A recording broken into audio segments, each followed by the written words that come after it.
من يهده الله فلا مضل له ومن يضلل فلا هادي له أشهد أن لا إله إلا الله وحده لا شريك له وأشهد أن محمدا عبده ورسوله ولا نبي بعده صلوات الله عليه وعلى آله وأصحابه ومن تبعهم بإحسان إلى يوم الدين ما بعد إخواني في الدين أحسن الله وإياكم أجمعين. Insyaallah taala di kesempatan petang hari ini kembali kita melanjutkan pelajaran dengan tema adab dan akhlak yang kita ambil dari kitab Al-Adabul Mufrad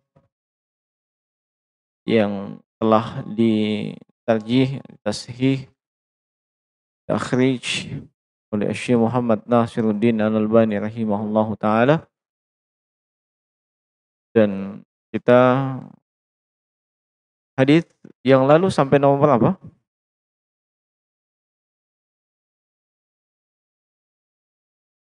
Hah? 225. Sekarang masuk hadis dengan nomor 227. Naam. Qala al-muallif rahimahullah, berkata penulis semoga Allah Subhanahu wa taala merahmati beliau, haddatsana Abu Nu'man qala haddatsani Mahdi ibn Maimun an Wasil maula ibn Uyainah an Yahya ibn Aqil an Yahya ibn Ya'murah an Abil Aswadi Ad-Diyali an Abi Dzar radhiyallahu taala anhu qala, telah menceritakan kepada kami Abu Nu'man, beliau berkata telah menceritakan kepadaku Mahdi bin Maimun dari Wasil maula Abi Uyainah, dari Yahya bin Aqil, dari Yahya bin Ya'mur, dari Abul Aswad Ad-Diyali, dari sahabat yang mulia Abu Dzar radhiyallahu taala anhu, Abu Dzar Al-Ghifari, sahabat yang masyhur dengan kunyahnya Abu Dzar. Naam. Qala, beliau mengatakan, kila, ada yang bertanya kepada Rasulullah, ya Rasulullah, wahai Rasulullah, zahaba ahlud dusuri bil ujur. Orang-orang kaya itu sudah memborong semua pahala. Sudah memborong semua pahala, ngambil semua pahala. Ini orang miskin datang kepada Nabi, komplain. Nah, yusalluna kama nusalli. Orang kaya salat sebagaimana kami salat, orang miskin juga salat. Wa yasumuna kama nasumu. Mereka puasa sebagaimana orang miskin juga puasa. Wa yatasaddaquna bi fuduli amwalihim. Tapi mereka bersedekah dengan kelebihan hartanya. Sementara orang miskin tidak bisa bersedekah. Nah, ini curhatan, kalau bisa dikatakan demikian, para sahabat yang tergolong fakir atau miskin. Ya. Mereka curhat kepada Nabi Shallallahu Alaihi Wasallam, dan ini bukan semata-mata kedengkian, ya, ingin menghilangkan nikmat pada saudaranya, tidak. Ya. Mereka curhat sebab teman-teman dan sahabatnya yang memiliki kelebihan harta sudah nabolong semua pahala. Kalau urusan ibadah, sama aja ibadah tak. Tapi ada satu tidak bisa kami lakukan seperti yang dilakukan oleh orang kaya. Apa itu? Kelebihan dari Hartanya dia bisa sedekahkan. Sementara orang miskin, ya, tidak ada kelebihan hartanya, yang ada adalah kekurangan pada hartanya. Nah, dan curhatan seperti ini sekali lagi bukan disebabkan kedengkian, tapi ingin juga, ya, mendapatkan dan meraih seperti mana orang-orang kaya itu. Nah, kira-kira apa jawaban Nabi Sallallahu Alaihi Wasallam? Kata beliau, "Alaysa qad ja'ala Allahu lakum ma tasaddaqun?" Bukankah Allah telah menjadikan untuk kalian sesuatu yang bisa kalian bersedekah dengannya? Inna bi kulli tasbihatin wa tahmidatin sadaqah. Sesungguhnya setiap ucapan tasbih, subhanallah, tasbih, tahmid, alhamdulillah. Ya, ucapan tasbih dan tahmid ini terhitung sedekah untuk kamu. Maksudnya ketika kau baca, kau ucapkan itu dengan ikhlas, engkau lafadzkan, kau zikirkan, engkau pun dapat pahala bersedekah. Nah, ini solusi dari Nabi Sallallahu Alaihi Wasallam bagi mereka yang tidak bisa bersedekah dengan hartanya. Bukan tidak bisa, ya, bukan tidak mau, tapi memang tidak ada. Ya. Nah, lalu Nabi lanjutkan, wa fi bud'i ahadikum sadaqah. Nah, ini sampai salah seorang dari kalian, wahai para suami, melakukan bud'i. Ya. Saya menghadap ke sana aja ya. Di sini rata-rata jomblo. Ya. Nah, tidak enak. Ya, tidak enak perasaanku kalau nanti tersinggung kok. Ya. Dan salah seorang dari kalian, wahai para suami, ketika berhubungan suami istri dengan istrimu, fahuwa sadaqah, itu terhitung sedekah. Saya ulangi, terhitung sebagai sedekah. Masya Allah. Mendengarkan ini jemaah sekalian, ini sesuatu yang tidak begitu lazim. Bayangkan, orang berhubungan suami istri disebut sedekah oleh Nabi. Kan tidak lazim. Para sahabat pun tanya, iya, kila fi syahwatihi sedekah. Masa melampiaskan syahwat itu sedekah? Ya, melampiaskan syahwat kok sedekah? Qala, maka Nabi jelaskan alasannya. Kenapa itu terhitung sedekah? Lau wu'i'a fil haram alaysa kana alaihi wizrun. Seandainya syahwat tersebut disalurkan dengan penyaluran yang haram, apakah ada dosa di balik itu? Iya. Maka sahabat itu mengatakan, "Na'am, iya." Lalu kata Nabi, "Fakadzalika in wada'aha fil halal kana lahu ajrun." Nah, demikian pula kalau itu diletakkan, disalurkan di jalur yang benar, di jalur yang halal, maka itu terhitung mendapatkan pahala bersedekah. Nah, jadi pahami haditsnya? Subhanallah. Ini hadits menjelaskan tentang bentuk-bentuk sedekah yang bentuk-bentuk itu tidak mengeluarkan harta benda. Iya, yang pertama ucapan, zikir. Anda berzikir itu mendapat pahala sedekah untuk Anda.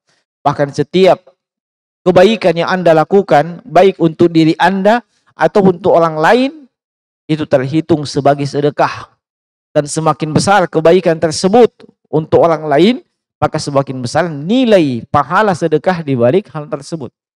Sampai kepada menyalurkan sesuatu yang mubah, yang boleh, di jalur yang benar, di jalur yang halal, terhitung sedekah.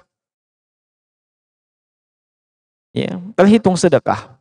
Ini yang kalau bisa saya katakan, mungkin para jomblo akan komplain di sini. Ya, itu orang yang sudah menikah, nah bolong semua pahala. Ya, Nah, bolong semua pahala. Dia bisa bersedekah. Bukan cuma tiap malam. 5 kali semalam bisa. Kalau kami kasihan jika entah apa yang terjadi. Ya. Nah, kira-kira apa jawabannya? Untuk para jomblo. Ya. Nah, jawabannya pertama, hendaknya Anda bersabar. Allah sudah takdirkan Anda belum punya istri. Ya. Itu takdirnya Allah. Mungkin di balik itu ada hikmah yang besar. Hikmah yang agung. Ya. Nah, iya. Takdirnya Allah sudah seperti itu. Ya. Nah. Kemudian yang kedua, ya, cepat berusaha. Ya. Kalau mau dibandingkan pahalanya para jomblo dengan pahalanya orang yang sudah menikah, bisa dibilang pahalanya antara langit dengan sumur bor. Ya. Bukan langit dengan bumi, sumur bor dibawa lagi. Bor kita lagi bawa. Ya. Coba tadi. Ini saja sudah sedekah. Ya. Seperti kata Nabi, laqamatun fi fai imra'atik. Satu suapan dari suami dia suapkan ke istrinya. Wah, walaka sedekah. Terhitung sedekah. Satu suapan. Bisa dibayangkan kalau berapa suapannya? Ya, 6. Dan bisa dibayangkan kalau suapannya besar. Ya. Nah, lihat nih. Iya, mana bisa dapat seperti itu? Bagi para jomblo, gak bisa. Dan di sisi yang lain, ini baru satu. Coba, baru satu. Bisa dibayangkan kalau lebih dari satu. Luar biasa pahalanya. Ya? Gimana? Iya, ini cuman wacana. Ya.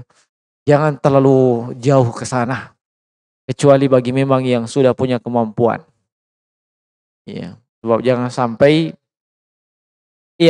bermalam di teras kok. Ya, itu tidak aja. Naam. Ya. Nah, jemaah sekalian rahimani wa rahimakumullah. Hadits ini adalah hadits yang sahih ya. Iya. Hadits ini menjelaskan tentang pintu-pintu sedekah. Iya.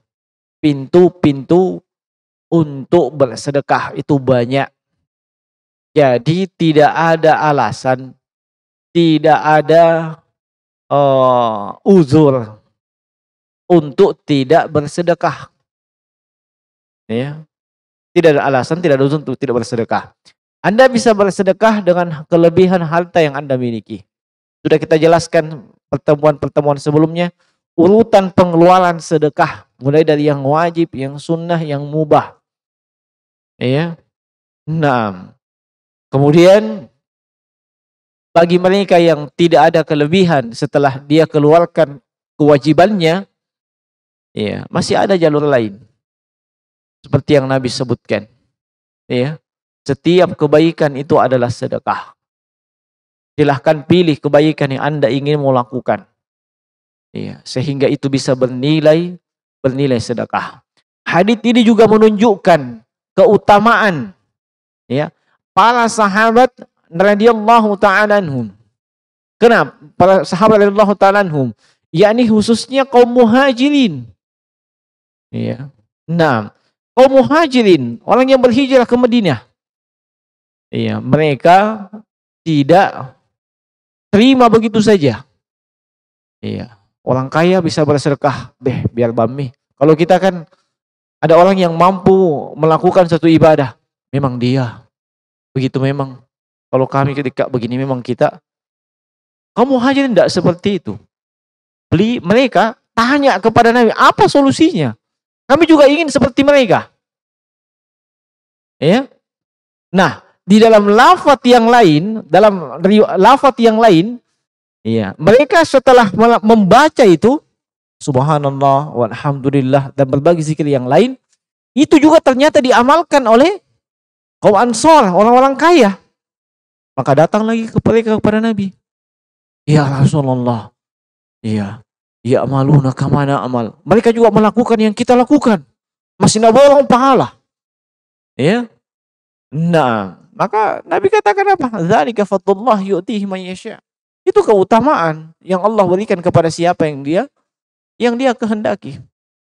Nah, maka jemaah sekalian rahimani wa rahimakumullah. Iya, silahkan. Iya, kita melihat di mana kita bisa melakukan yang namanya as-shadaqah. Iya, apakah dengan kelebihan daripada harta kita? Iya, ataupun dengan yang lainnya. Kita bisa bersedekah dengan amal ibadah, dengan kebaikan. Kita bisa bersedekah dengan tenaga. Kita bisa bersedekah dengan curahan pikiran kita. Dan yang lain-lainnya. Selama itu bernilai sebagai sesuatu yang ma'ruf. Sebab kata Nabi, kullu ma'rufin shadaqah. Setiap kebaikan itu, iya, itu terhitung sebagai sedekah. Nah, tinggal kita lihat di mana dan bagaimana kita bisa bersedekah. Dan ingat kata Nabi SAW sebagaimana dalam riwayat Imam Muslim, ma naqasat sadaqatun mim malin. Ma naqasat sadaqatun min malin. Paham ya artinya? Sedekah tidak akan mengurangi apa? Tidak akan mengurangi harta. Iya, sampai di sini mungkin ada yang milih songkoknya. Kok bisa? Kita punya uang 10.000. Sedekah 5.000. Kurang enggak 10.000 tadi? Kurang enggak? Memang sebab kita merasa kita yang punya itu 10.000. Uang yang Anda pegang, harta yang Anda miliki, selama Anda di dunia, itu masih tanda tanya. Belum pasti. Apakah Anda bisa nikmati semua atau tidak? Bisa jadi. Ya, uang yang Anda pegang, satu dan lain hal, tiba-tiba harus keluar di jalur yang tidak Anda duga sebelumnya. Entah tiba-tiba istri sakit, entah tiba-tiba anak sakit, entah tetangga yang sakit datang minta bantuan dan minta utang, tiba-tiba terjadi kecelakaan dan seterusnya. Atau ada tamu tak diundang, datang ke rumah, mengambil semuanya. Itu bukan milik Anda secara mutlak, masih tanda tanya. Yang jadi milik kita, itulah yang sesungguhnya, bukan yang di dunia ini. Tapi yang kita kirim ke akhirat. Yang kita kirim ke akhirat. Makanya dikatakan, mana qasat sadaqatun min malin. Tidak akan berkurang itu harta disebabkan bersedekah. Justru semakin bertambah. Harta yang sesungguhnya. Bukan harta yang saat ini. Karena harta yang saat ini, itu tadi, belum pasti Anda nikmati. Di sisi lain, itu sudah menjadi milik Anda, pasti ada hisabnya. Pasti ada pertanggungjawabannya. Iya. Tapi yang dikirim ke akhirat, inilah hakikatnya harta kita. Sebab ini yang akan kita dapatkan, ini yang akan kita nikmati nanti di akhirat. Itulah hartanya sebenarnya. Justru semakin bertambah. Iya. Bertambah dari nominalnya. Iya, jangan dibilang orang nyumbang 10.000 itu pasti 10.000. Bisa jadi kurang, bisa jadi lebih daripada itu. Kalau bisa jadi lebih, Allah sebutkan dalam surah Al-Baqarah. Ya, masalul ladzina yunfikuna amwalahum fi sabilillah kamasali habbatin ambatat sab'a sanabil fi kulli sumbulatin mi'atu habbah wallahu yudha'ifu liman yasha. Iya, orang yang berinfak di jalan Allah seperti dia menanam habbah, satu biji. Iya, fi kulli mi'atu sumbulah. Setiap dari satu biji itu tumbuh 100 tangkai. Hasilnya 700. Iya, itu pun masih disebutkan dalam ayat wallahu yudha'ifu liman yasha. Allah melipat gandakan bagi siapa yang Allah kehendaki. Itu sangat tergantung daripada kadar keikhlasan kita dan kemudian perjuangan yang kita mesti lalui Sehingga kita bisa mengeluarkan sedekah itu. Sangat berbeda ya, antara orang yang dia bersedekah di kondisi yang sangat lapang. Artinya ketika dia keluarkan itu hartanya, artinya tidak begituan sebab ada aja saya punya lagi yang lain. Dibandingkan mereka yang memang pas-pasan. Ya, pas-pasan. Tahu ya pas-pasan? Bukan pas-pasan istilah pas mau makan pas ada. Ya, pas mau kawin pas ada, bukan itu. Tapi yang pas-pasan. Untuk makan pas. Lebihnya waduh, kalau dikurangi lagi untuk sedekah, tidak pas mi. Ini sangat berbeda. Sebab di masa sulit dia masih mampu bersedekah. Itu berbeda nilainya dan pahalanya dibandingkan orang yang memang di masa lapang. Di masa lapang apa susahnya? Ya, Anda sedekah sekian, tidak diingat. Kenapa? Masih ada aja, masih ada aja. Ntar memang saya pegang, ya. Tapi berjejer apa namanya itu? Kredit card. Nah, itu. Nah. Ya. Nah, itu beda jemaah sekalian. Makanya jemaah sekalian rahimani wa rahimakumullah. Iya, hadits ini kembali mengingatkan kepada kita bagaimana Nabi Shallallahu alaihi wasallam menyampaikan bab-bab pintu-pintu untuk bersedekah dan keutamaan sahabat dari kalangan muhajirin yang mereka ini mendapatkan kelebihan harta lalu mereka sedekahkan. Iya, dan itu kemudian kaum Ansor, para sahabat dari golongan Ansor ingin juga seperti itu. Iya, ingin seperti itu. Dan itu bukan hasad tapi ghibthah. Ghibthah itu keinginan, ya sama mirip dengan hasad, tapi kalau hasad dia ingin nikmat tersebut hilang. Hasad yang paling parah, nikmat tersebut hilang sama saudaranya dan dia yang dapat itu nikmat. Itu pendengki yang luar biasa itu. Ya, tapi kalau ghibthah dia juga ingin seperti itu. Ya, ini lebih dekat kepada fastabiqul khairat, berlomba-lomba dalam kebaikan. Nah, kemudian kita pindah kepada hadits yang berikutnya, bab yang baru. Babu imatatil adza. Bab tentang menghilangkan gangguan. Iya. Imatatil adza. Menghilangkan, menyingkirkan, membuang yang namanya gangguan. Atau semua yang bisa yu'zi, menyakiti, mengganggu, ya. Nah, dihilangkan. Iya. Hadits dengan nomor 228. Haddatsana Abu Asim an Aban ibn Sa'matah an Abil Wazi'i Jabir an Abi Barzata al-Aslami qala qultu ya Rasulullah dullani ala amalin yudkhiluni al-jannata qala amitil adza an tariqin nas. Telah menceritakan kepada kami Abu Asim dari Aban bin Sa'mah dari Abul Wazi Jabir dari Abi Barzah al-Aslami radhiyallahu ta'ala. Beliau mengatakan, saya bertanya, ya Rasulullah, tunjukkan kepada saya amalan yang bisa memasukkan saya ke dalam surga. Ya, ini pertanyaan-pertanyaan sahabat, memang pertanyaan yang berkualitas. Ya. Nah, pertanyaan-pertanyaan yang intinya bisa meraih kesuksesan yang hakiki, kesuksesan yang sejati. Apa kesuksesan yang sejati? Ya, Allah sebutkan dalam Al-Quran, faman zuhziha 'anil nar wa udkhilal jannata faqad faz wa mal hayatud dunya illa mata'ul ghurur. Ya, siapa yang dijauhkan dari neraka dimasukkan dalam surga, inilah kesuksesan yang sejati. Nah, ini pola pikirnya para sahabat. Ya.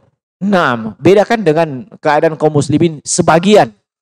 Ya, biasa datang bertanya bagaimana caranya supaya rezekiku lancar. Begitu loh. Ya, maka dikasihlah sholat duha go. Ya. Nah, sholat duha dikasih, tapi tidak lancar-lancar rezekinya. Bahkan tidak ada. Ya kalau kerja, masa cuma sholat duha? Ya. Itu pertanyaan, bukan kita melarang jangan ku bertanya masalah begituan. Tidak. Kalau duniawi saja, subhanallah. Itu jauh dari pola pikirnya para sahabat. Iya. Atau pertanyaan-pertanyaan yang kelihatannya seperti pertanyaan jenius, tapi tidak ada manfaatnya. Ya, tidak ada manfaatnya. Contoh, jadi muak itu Zulekha kawin dengan Nabi Yusuf. Kan dulu kedapatan ya. Iya, laqad hammat bihi wa hamma biha falaula an ra'ahu burhana rabbi dalam surah Yusuf.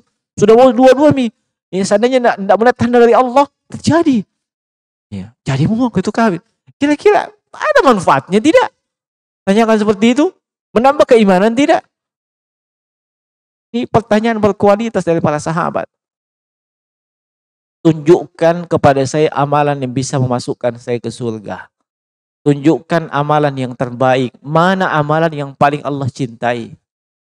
Ya, bukan mana yang saya bisa lakukan. Ya, mana-mana saja. Tidak. Ini kualitas pertanyaan yang berkualitas jemaah sekalian. Nah, lalu apa kata Nabi Shallallahu Alaihi Wasallam? Kata beliau, amitil adha antariqin nas. Singkirkan gangguan. Singkirkan segala sesuatu yang bisa mengganggu atau menyakiti ya, manusia di jalanan. Ya, di jalanan atau di jalan yang biasa dilalui oleh manusia. Nah, haditsnya adalah hadits yang sahih. Iya. Nah, ikhwani fiddin, azanallahu wa iyyakum ajmain. Ternyata mudah masuk surga. Ya. Cukup singkirkan gangguan yang ada di jalan. Saya tanya, apakah semua orang yang menyingkirkan gangguan di jalan itu pasti masuk surga? Berdasarkan hadits ini? Hah? Belum tentu. Pernah antum dengar hadis tentang seorang wanita pelacur yang dosa-dosanya diampuni disebabkan dia memberikan minum seekor anjing? Pernah? Ini pernah dibahas sama Syekh Abdul Razak Al-Badar. Iya. Sejumlah faedah boleh sebutkan. Termasuk yang paling pokok itu faedah tentang tauhid. Kalau itu saja, memberikan minum saja ya, kepada binatang yang bukan makhluk mulia. Iya. Dosa-dosa diampuni. Bagaimana dengan orang yang dia berikan ya tauhid, dia berikan sunnah kepada makhluk yang mulia, kepada manusia. Kira-kira dosa tidak diampuni? Nah, tapi bukan itu yang ingin saya sebutkan di situ. Di antara faedah yang saya ingat dari beliau, iya, bahwa tidak semua orang yang melakukan perbuatan seperti itu langsung divonis dosa-dosanya diampuni. Kenapa? Sebab itu harus dilandasi keikhlasan. Coba, wanita tersebut turun ke sumur, memberikan minum, tidak ada yang lihat. Tidak ada yang lihat di kondisi yang betul-betul dibutuhkan keikhlasan. Beda kalau kita sedang berdua, bertiga. Itu, masa aku lihat itu anjing? Kan begitu. Ya, atau banyak manusia. Kebetulan ini pencitraan dulu. Contoh ji. Ya kan? Atau ya, pas ada anjing upload. Alhamdulillah. Ya, selamat lagi anjingnya. Ini tidak jemaah sekalian. Keikhlasan yang sangat yang landasannya itu. Sebagaimana kita mendengar 7 golongan yang mendapatkan naungan pada hari kemudian, ya. Kami sebutkan 7. Ya, di antaranya rajulun zakarallah khalian fafadat ainahu. Seorang yang dia mengingat Allah khalian, di kondisi dia sedang sendirian. Tahu sendirian? Tidak ada ditemani. Khalian. Iya, berlinang air matanya. Ya. Itu juga keikhlasan. Beda kalau kau menangis di depan khalayak. Cuma aku Tidak. Iya. Itu bukan air mata pencitraan. Ya. Keikhlasan. Iya, sama dengan ini. Ya, lewat ada duri. Singkirkan. Iya. Langsung dapat pahala masuk surga? Belum tentu. Loh, kok bertentangan dengan hadisnya Nabi? Iya. Bukan bertentangan, tetapi sejumlah hadis yang lain, iya, itu harus juga kita pahami. Iya, jangan dipahami tekstual seperti ini. Iya, sebagaimana kalau kita pahami tekstual seperti ini, maaf, orang Nasrani singkirkan gangguan di jalan, dia masuk surga? Dia masuk surga? Tidak ada. Mau dia singkirkan gangguan, disingkirkan gunung, tidak ada manfaatnya. Ya, kenapa? Sebab landasan diterimanya amalan mereka tidak punya. Mereka tidak punya tauhid, mereka kufur, kafir. Enggak ada. Makanya ketika disebutkan seperti ini jangan langsung landasannya apa? Ya, mungkin bahas orang awam nawaitunya. Iya, dan menyingkirkan hal tersebut, iya, dengan niat dan tujuan semata-mata karena Allah, supaya manusia tidak terganggu. Ini bagian daripada keimanan. Ya, bagian daripada keimanan. Ketika Nabi sebutkan ya,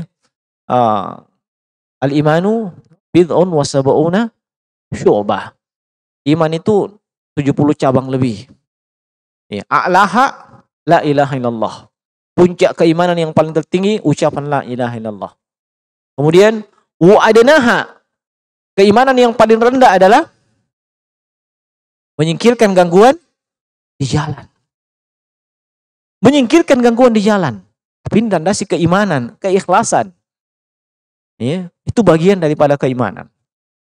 Nah, semua yang bisa mengganggu manusia. Nah, di sini ada saya teringat faedah dari Syekh Muhammad bin Shalih Al-Utsaimin rahimahullahu taala. Ya. Minta maaf, beliau saya lupa di fatwa apakah di Qaus Syahr atau di Mutanawwi'ah, saya lupa. Di bagian mana. Tapi yang saya ingat faedahnya. Apa faedahnya? Terkait dengan parkir mobil dan motor. Ya. Anda salah parkir, salah berhenti, tuh. Anda salah parkir, salah berhenti, orang susah lewat. Itu mengganggu enggak? Apalagi kalau tidak bisa lewat. Kata Syekh Utsaimin sama dengan itu. Ya. Orang yang menyingkirkan gangguan di jalan itu bagian keimanan. Itu dia dapat pahala. Dan orang yang mau mendatangkan gangguan dapat dosa. Semakin besar gangguan tersebut, semakin besar pula dosanya. Jadi bagaimana solusinya? Disingkirkan itu mobil. Seperti kalau dulu ditendang begitu saja. Saya cuma perlu ingatkan. Ya, itu para ulama ketika keluarkan faedah dibangun di atas qawaidus syariah. Ya, semua yang bisa mengganggu manusia. Bukan cuma parkir mobil, parkir motor. Ya, saya singgung kemarin tentang mengganggu manusia di saat malam, di waktu manusia sedang beribadah, ada yang tidur. Niatnya bagus, sahur. Tapi semua yang bisa bunyi na pukul. Ya. Nah, saya betul-betul luar biasa. Sudah berapa tahun itu? Saya diberi ujian, enggak tahu itu ujian atau azab. Luar biasa. Betul. Ya, niatnya bagus tapi subhanallah gangguannya luar biasa. Walladzina yu'dzunal mu'minina wal mu'minati bighairi maktasabu faqad ihtamalu buhtanan wa itsman mubina. Surah Al-Furqan. Siapa yang mengganggu kaum mukminin dan mukminat tanpa ada alasan yang jelas, sungguh telah memikul dosa yang besar. Ya. Nah, maka semua yang mengganggu. Iya, kalau kita ambil faedah Syekh Utsaimin tadi, iya. Ketika Anda parkir apa saja, motor, mobil, sepeda juga.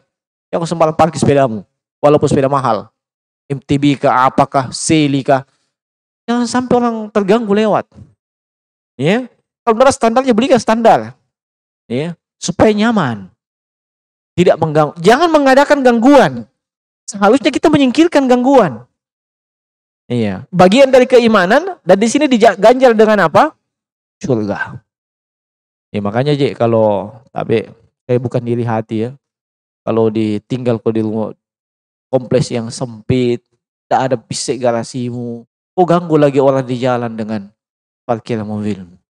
Ya, ada chip spionmu, kok marah-marah lagi. Masalahmu kah masih? Ya, itu jalan haknya orang. Orang bayar pajak untuk lewat di situ. Ya, kau bayar pajak bukan untuk kasih simpan di situ, untuk lewat aja. Nah, kan begitu. Iya. Ini cuma sekedar ji. Tapi maksudnya jangan mengadakan gangguan untuk manusia. Bagaimana polisi tidur? Saya tanya serius ini. Itu mengganggu tidak? Hah? Mengganggu. Berarti ada yang salah kalau begitu. Itu tujuannya untuk apa polisi tidur? Ya, menyingkirkan.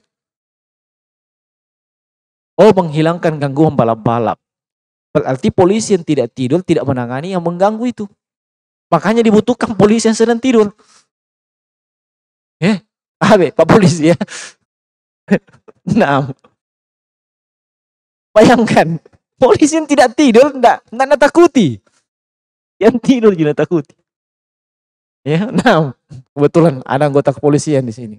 Tuh kali jalan, kasih tahu tuh. Saya bukan dari lantas. Ya. Nah, iya, memang setahu saya itu polisi tidur itu supaya orang yang balap-balap. Nah, tapi kalau bagus sosialisasi tentang masalah balap-balap itu, ya, termasuk dipersulit ketika hendak punya kendaraan. Ya, dipersulit. Dia mau punya motor, ya mau kasih cicil Ki. Ya, susah punya motor. Mau urus SIM, urus tes. Kasih lapis-lapis tesnya. Iya, supaya tidak sembarangan. Dia berpikir, sekali balap tilang, kenapa enggak ada SIM? Double-double. Kalau orang cerdas tidak akan mau. Ya. Ini mau balap-balap. Subhanallah. Dan biasanya sendirian nyimak balap.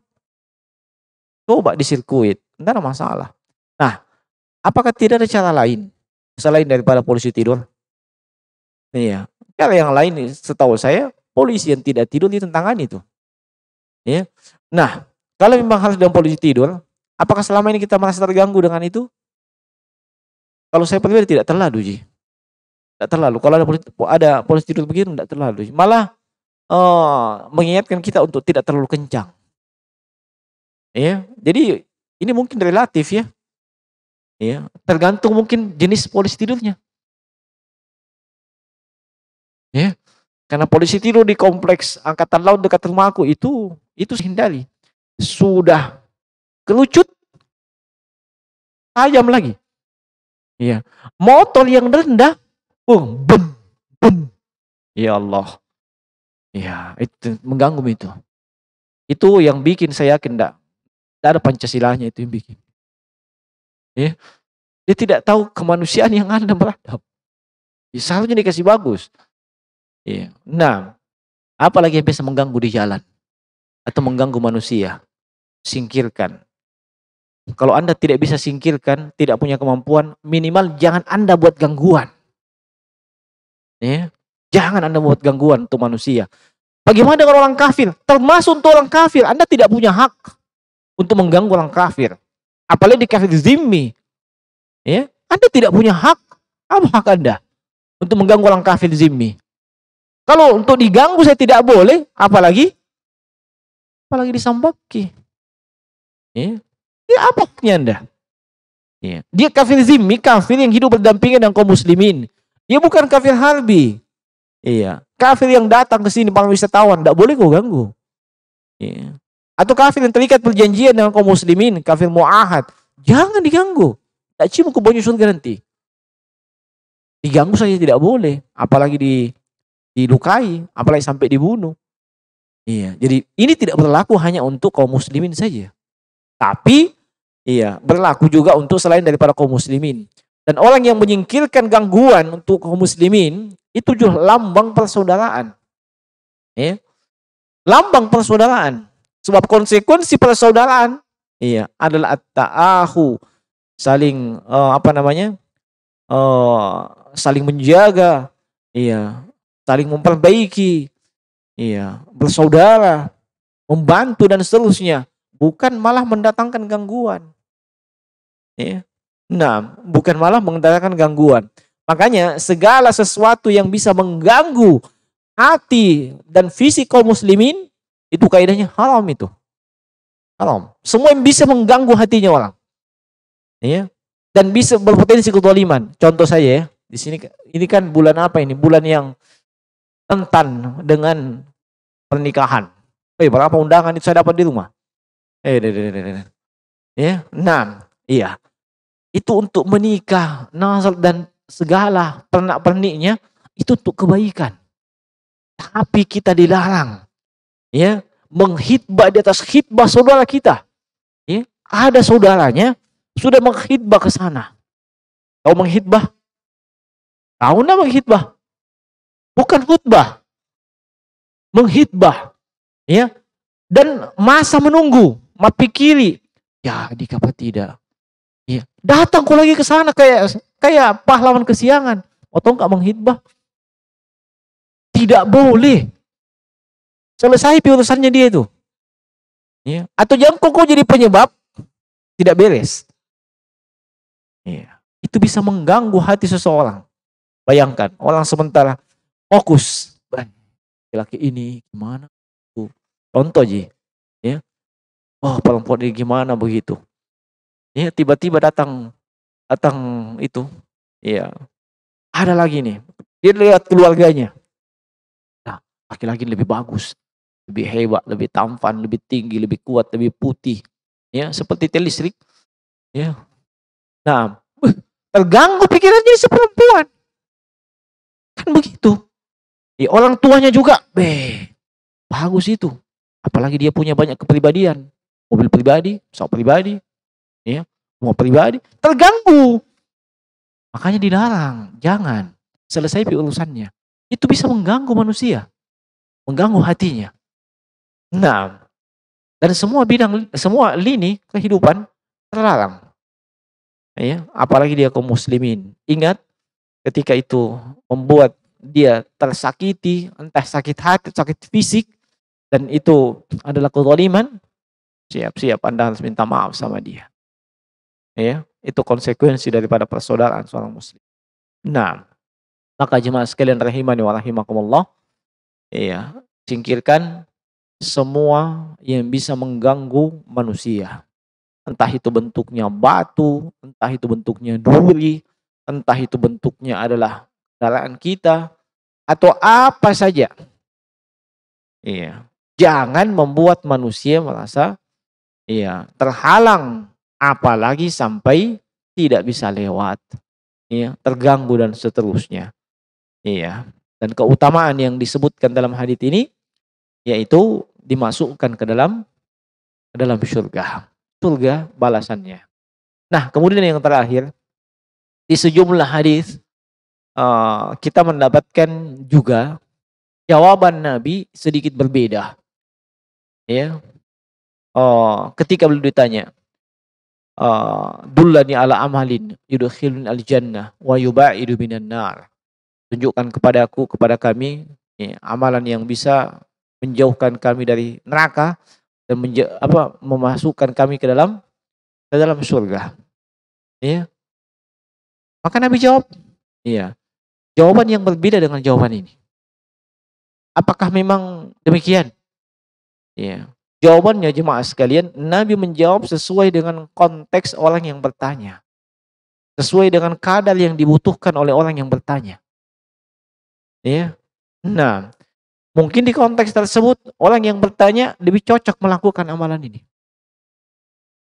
Nah, sebagaimana Nabi pernah ditanya, dimintai nasihat. Beliau nasihati cuma 2 kalimat, la ketagdab, yang kau marah.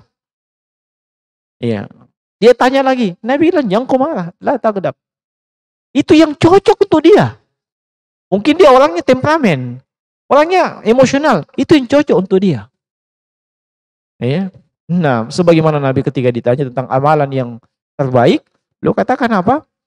As-salatu ala waktiha, salat pada waktunya. Di tempat yang beliau katakan apa? Birrul walidain, berbakti kepada kedua orang tua.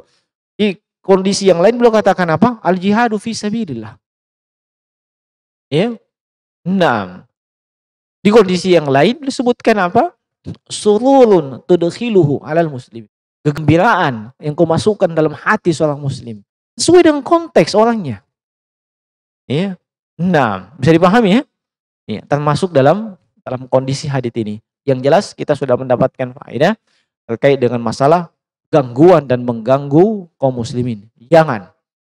Ya, jelas ayat yang kita sebutkan tadi. Walladzina yu'zunal mu'minina wal mu'minati bighairi maqtasabu faqad ihtamalu buhtanan wa itsman mubina. Orang yang mengganggu kaum muslimin, mengganggu orang Islam tanpa ada alasan yang benar, dosa besar. Apa saja bentuk gangguannya? Ya, utamanya kita yang bertetangga. Nah, kalau begitu saya boleh bertanya ya, daripada saya ditanya.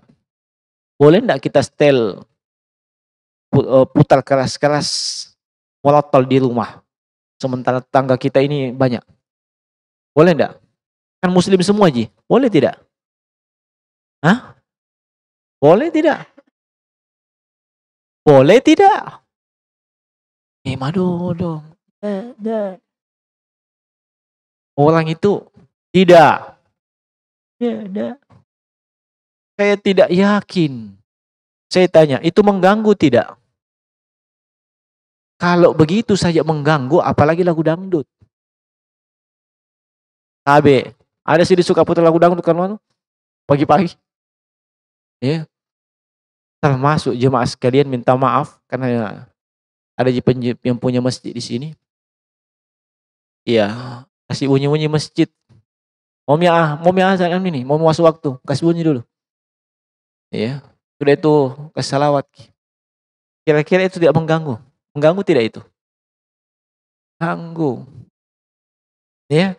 Ingat ketika Allah sebutkan fa idza qara'tal qur'ana fastami'u lahu wa ansitu la'allakum turhamun dalam suratul Nahl. Ketika dibacakan Al-Qur'an, diam, dengarkan semoga mendapatkan rahmat. Diputar seperti itu, Anda mesti diam dan dengarkan. Apa kau bikin kalau begitu? Kau sementara kerja. Ya, itu adabnya ketika Al-Quran dibacakan. Ya, harus berhenti kerja kalau begitu. Ada Al-Quran mau didengar. Ada jadi. Ya, belum lagi mungkin di kondisi itu ada yang sedang tidur, ada yang sedang sakit, tidak bisa dengan suara besar. Ini kita berbicara dalam konteks kaum muslimin sendiri. Belum lagi konteksnya ada mungkin orang kafir yang juga merasa terganggu dengan itu. Bisa dipaham? Ya, itu di satu sisi. Iya. Di sisi yang lain, adakah contoh begitu? Maksudnya enggak di zaman Rasulullah Sallallahu Alaihi Wasallam? Coba. Ya. Sudah mau masuk waktu ini. Abdullah bin Mas'ud, ngaji kau dulu. Kau tosim bagus suaramu. Ada enggak begitu? Sudah itu salawat. Salawat kena sudahnya itu. Kalau sudah itu suruh Bilal azan. Ada enggak kayak begitu di zaman Nabi? Lau kana khairan lasabaquna ilaihi. Seandainya itu kebaikan, mereka duluan yang lakukan. Nabi, para sahabat, tabi'in paling paham masalah kebaikan. Ingat itu. Ya, Islam datang kepada siapa? Rasulullah, diajarkan kepada para sahabat, terus ke generasi setelahnya. Kok nggak ada kayak begitu? Lalu kita orang yang datang belakangan, kok mosok tak? Ya, itu di dua sisi itu, mengganggu. Iya. Dan yang kedua tadi, adakah contohnya seperti itu? Kok masuk waktu? Iya. Nabi cuma katakan, ya Bilal, kum azin lana. Wahai Bilal, bangkitlah, azanlah untuk kami. Tidak ada jadi bilang fulan, ngaji kau dulu. Ya, siapa yang bagus suaranya, ngaji kau dulu. Kan tidak ada kaset zaman dulu. Toh? Adakah kaset zaman dulu? Tidak ada. Makanya pasti menyuruh kalau mau suruh ngaji. Ya toh? Nah, termasuk yang tadi malam kita singgung ya. Iya. Iya. Mau ini. Ngaji kau dulu. Kau baca terjemahannya. Nah, ini kebiasaan ya yang kelihatannya Islami, tapi kita harus cerdas. Adakah tuntunannya seperti itu? Ya, cukupkan diri kita dengan tuntunan dari Nabi itu saja. Ya, Islam itu simple, praktis. Ada tuntunan, jalan. Tidak ada tuntunan, yang kau coba-coba. Kenapa? Itu artinya Anda merasa agama ini perlu ditambah oleh Anda. Itu artinya Anda merasa Islam tidak lengkap. Anda siapa? Ya. Nah, Nabi saja tidak berani menambah, apalagi Anda. Iya. Nah, wah, sudah lewat waktu. Ya. Nah, enggak kasih bunyi masjid tuh. Kebetulan tak ada memang kasetnya dia. Ya, dia minta maaf kalau jemaah di sini yang tinggal di sekitar sini heran. Ini masjid tidak ada bunyi-bunyi. Ya, tidak ada bunyi-bunyi. Saya tahu itu di antara jemaah masjid ada yang tak ada bunyi-bunyi. Kadang juga terlambat sholatnya. Isya, afwan. Untuk sholat Isya sering kita sampaikan. Ya, bahwa waktu yang terbaik ya, duhur dengan asar itu dia dilambatkan. Ya, dilambatkan. Kalau duhur ketika kondisi panas. Ya, fa'abridu kata Nabi. Tunggu sampai agak dingin, ya. Ketika kondisi panas. Demi kalau Isya itu ya, Umar bin Khattab radhiyallahu ta'ala anhu itu pernah komplain kepada Nabi, sudah hampir masuk tengah malam. Sudah azan. Tapi belum pilih komat-komat. Kenapa? Pak Imam belum datang, belum muncul batang hidungnya. Siapa Pak Imam ketika itu? Rasulullah sallallahu alaihi wasallam. Tidak ada berani komat. Kenapa? Tidak ada Pak Imam. Tidak sama kita. Kamu. Sudah itu baru tunjuk. Kamu. Betul. Aturannya begitu muncul Pak Imam, komat kok. Bagaimana kalau ada sholat? Urusanmu. Ya. Nah, sampai mau masuk tengah malam, tidak muncul Rasulullah. Dan Rasulullah tidak bikin naib. Ya. Kalau ada pisek naibnya, kan bisa gitu. Tidak. Maka Umar radhiyallahu ta'ala mendatangi rumah Nabi. Menyampaikan, ya kadang ada sibianu, anak-anak sudah tidur kasihan. Ya. Orang sudah mengantuk di masjid. Iya, Nabi katakan, innaha lawaqtuha. Iya. Laula an asyukka ala ummati. Sebenarnya ini waktunya yang tepat. Seandainya tidak memberatkan umatku. Iya. Lalu setelah itu Nabi muncul, komat. Iya, tapi itu belum pernah kita praktekkan di sini mau jalan tengah malam. Ini saja lewat 7:30 sudah makan lalai biasa orang. Ya. Apalagi kalau mau dekat tengah malam jam 11 bubar nanti orang. Ya. Hanya saya sampaikan sebagai bentuk sosialisasi sehingga kita tidak heran. Ini masjid kenapa selalu tunda isyanya? Selalu tunda isyanya. Duhurnya juga. Tolong dipahami, ya, bahwasanya kita tidak melakukan itu kecuali berdasarkan tuntunan dari Nabi Shallallahu Alaihi Wasallam. Nah, baik, sekira cukup. Subhanallah bihamdika asyhadu an la ilaha illa anta astaghfiruka wa atubu ilaik. Assalamualaikum warahmatullahi wabarakatuh.